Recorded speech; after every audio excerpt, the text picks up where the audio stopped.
In part one of my waterline install project, I referred to an accident with my excavator, so here's a detour to investigate what happened. Well, a little setback here. The excavator fell in the hole it just dug. I mean, here's the spectrum cable. I gotta avoid the spectrum cable. There it is. And I dug deep under the cable on this side, and then I was backing up over this trench I had dug to dig down in here to hopefully make the job easier. I was going to dig that out, but the earth caved in. It caved in. I didn't even know this happened as I backed over it, and then when I got over here, the whole wall came down. And unfortunately, I can't rotate the cabin to use the arm to try and right myself back up. So that means I'm gonna have to get probably the dump truck, and hook some chains onto this thing and try and straighten it out, and then figure out how to drive it out of here or pull it out or whatever. Especially, I should have known that because I had some of the walls cave in over closer to the house, as noted earlier. So, lesson learned. Now it's time to start rigging and get this thing out of here.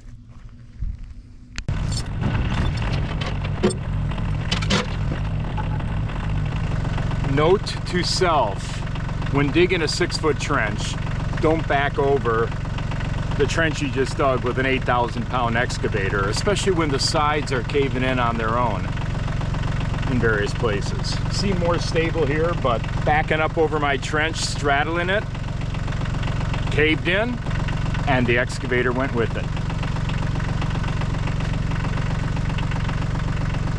And then I lost my keeper that keeps the pin in, that keeps the bucket in,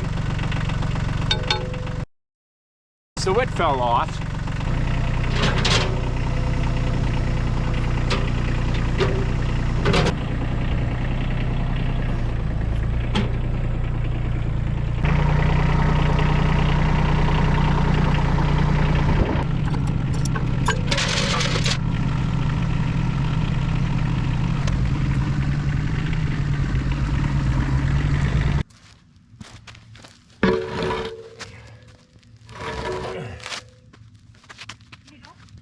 Nope.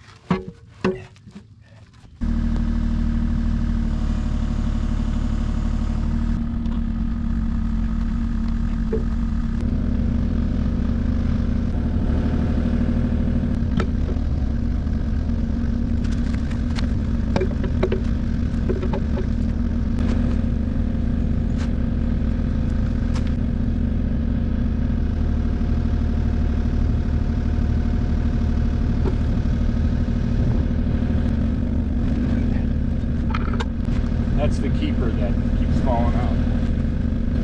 I've lost 2 of them on this job already. This is the 3rd one I'm putting in. Okay, my bucket's on.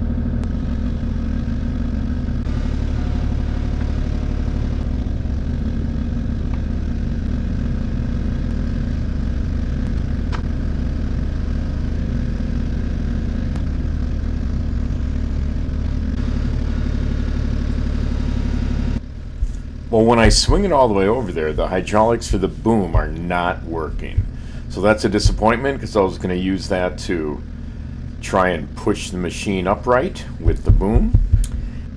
Apparently the sump for the hydraulics is too out of kilter at this orientation, and it can't run them. Oh well. That could have made getting this thing out of here a lot simpler, but now that it's not working, we'll have to come up with plan B. It just suddenly stopped working. I can swing it down and try and push it, but it's not even working. I'm gonna get the dump truck, hook some chains onto the bucket, pull it upright.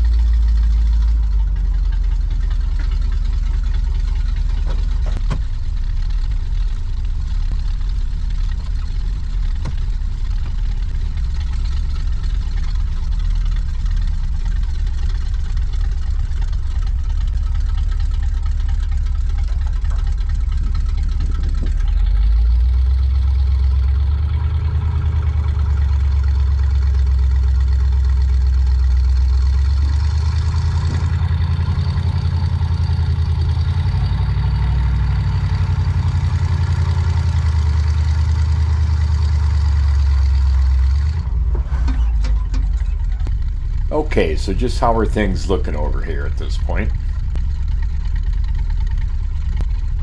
The dump truck has plenty of power and traction to pull the excavator upright the way it's hooked onto the bucket there. But the problem is the brakes are real funky, so I can't control it. Make it stay where I want right at the moment.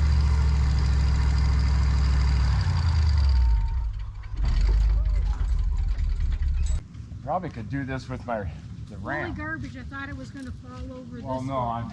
I wasn't going to let that happen. But I wanted to get it further Right. so that I could shut it off and have the engine. I mean, it's in a better position than it was. Oh, It just no. right on the spectrum cable. Oh, There's a good chance that that's not working. I mean, it just pulled it out of the ground. It might still work. I don't know. A little pessimistic lamenting over the apparent condition of the spectrum cable, which I really landed on as I fell into this crevice, unfortunately.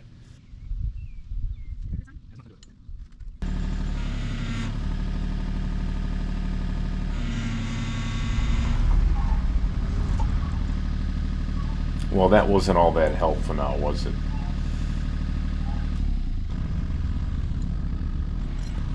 I'm going to use the truck, but I got to block it up because the brakes just aren't holding by themselves. No, I'm going to block the thing up.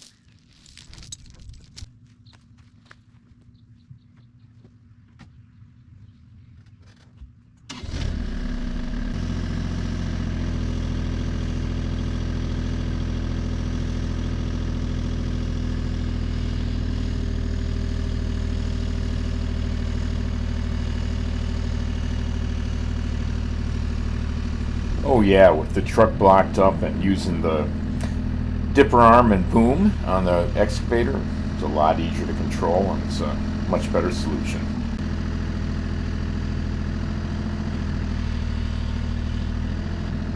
With the right track suspended off the ground and keeping the tension on the bucket there, I can start driving it forward and out of the trench.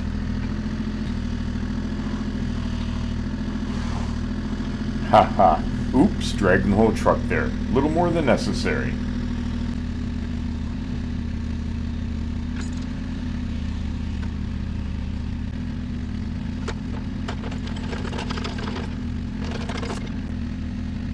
Well, it got the excavator out, thanks to the hydraulic power. And the weight of this truck be a good stable hitch point. A little bit concerned about our internet. It was sitting right on our spectrum cable. That's what it fell onto, right where I was working, of course. So, I want to go see if we still have internet. Well, there's some damage. And there's some more damage. So much for my nice new excavator. Side panels are smashed on this side. Yeah, that's replaceable. A little frustrating. But I really don't want to dig all that out by hand right now. So you'd think I'd have learned my lesson after what just happened. But I am going to attempt to drive this over the hole again. But I put these boards here. Hopefully that'll help. And if not, I guess I'll find out. But I don't think the situation here lends itself to falling in like before. Then I can grab some of that dirt. To do that by hand is just going to take a long time. There's a lot of it. So we'll give this a shot.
Boy, that took a lot of manual labor out of my job here. Boards are holding up.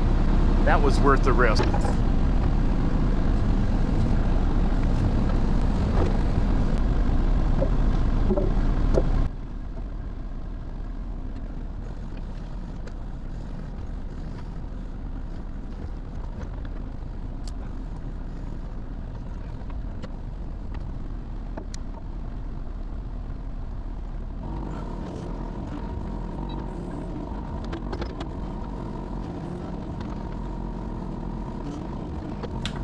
Okay, well, starting to dig at will here again, which is a very good thing. It's quite a bit of effort dealing with this cave-in scenario and the compromised spectrum line, but being able to get underneath it and dig it with a bucket, with the excavator bucket, that is a huge benefit as opposed to being under there shoveling all this. So I was pretty happy being able to accomplish all that. In the end, that cable was scraped up pretty well and compromised. And as I'll show in part 2, turns out that up closer to the road with this trench, it was compromised again, a little worse. And Spectrum ended up coming out and replacing the whole thing. But that is another story. In the meantime, take care. Catch you next time.